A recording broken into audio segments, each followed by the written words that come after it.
mayoría de las pasturas hoy en día se siembran en ambientes más marginales que hace algunos años. Lograr una pastura como esta, en un ambiente como este, que tiene microdepresiones y algunas condiciones generalizadas de hidromorfismo en algún momento del año, representa un desafío en términos de la preparación de la cama de siembra, la siembra y el primer aprovechamiento. Así es que los invito a repasar algunos aspectos claves para la siembra de pasturas.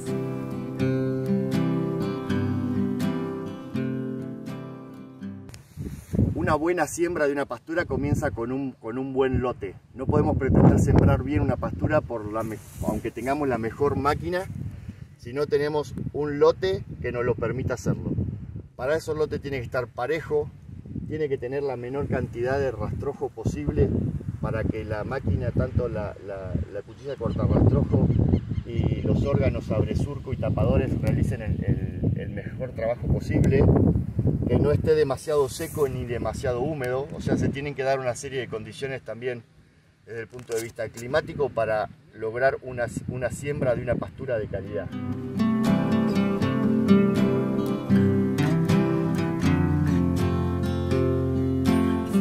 Lo que tenemos acá es una sembradora a chorrillo de siembra directa. Como dijimos anteriormente, la semilla va depositada en una tolva. En este caso, esta máquina tiene dos tolvas de semilla. Una que es para semilla en general, gramíneas y leguminosas grandes como la soja, y otra que es denominado el alfalfero, que es un cajón de menor proporción, cuyo objetivo es específicamente la siembra de leguminosas, que por su tamaño y densidad deben tener un trato especial. Si nosotros despejamos un surco, deberíamos ver la semilla no demasiado enterrada. Recordemos que estamos hablando siempre de semillas muy pequeñas y se recomienda no sembrar a una profundidad mayor al doble del diámetro de la semilla. O sea, estamos hablando de pocos milímetros.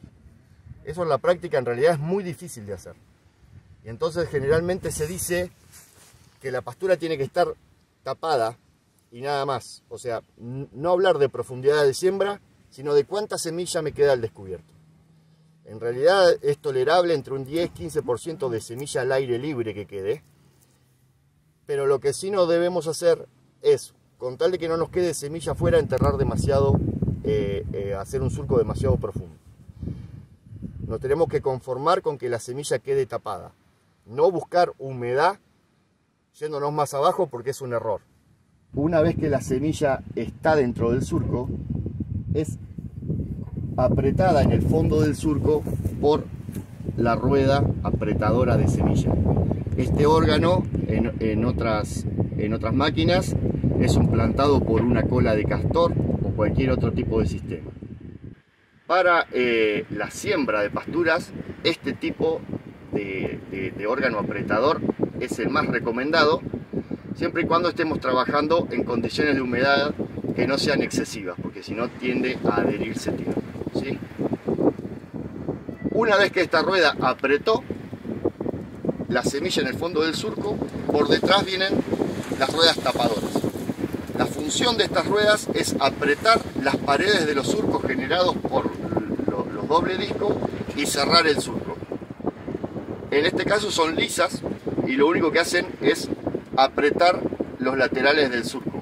En otras máquinas o en otros modelos de ruedas tapadoras suelen ser escotadas, de manera que además remueven tierra y la tiran sobre el surco.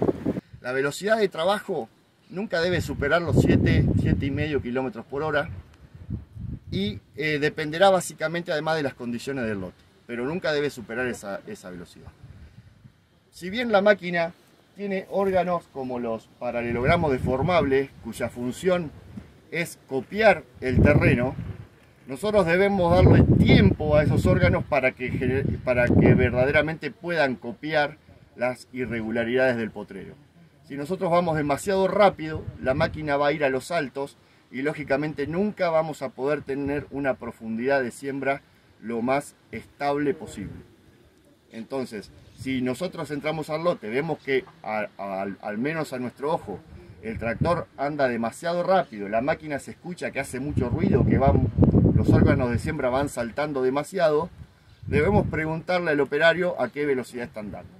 Y si es que están dando por encima de los 7 km por hora, o incluso menos si es que el potrero está desparejo, debemos recomendarle que ande a una velocidad menor para lograr una siembra más homogénea.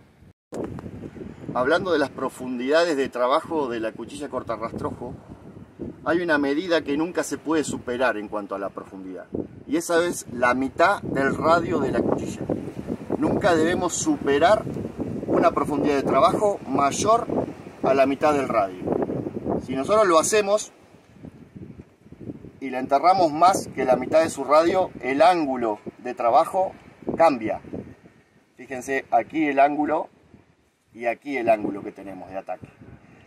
Si nosotros pretendemos que una cuchilla muy enterrada corte el rastrojo, vamos a ver que va a tener grandes dificultades. Y lo que va a hacer, va a pechar el rastrojo, no lo va a cortar, se va a atorar, y eso además va a provocar que los órganos sembradores también se atoren y trabajen mal.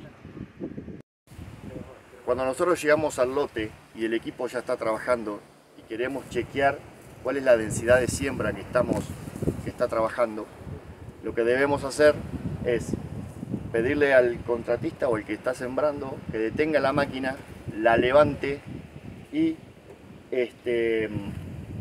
medir al menos 50 metros de distancia y clavar 2 estacas, desconectar mangueras, al menos 3 de la línea de siembra, y colocar bolsas debajo de los dosificadores, hacer andar la máquina esos 50 metros, pesar cuánta semilla tiraron cada uno de los dosificadores, hacer un promedio por dosificador, y luego llevar eso a cantidad de kilos por hectárea en base al distanciamiento entre surcos y en base a la distancia recorrida. Así vamos a ver cuántos kilos por hectárea de semilla estamos tirando.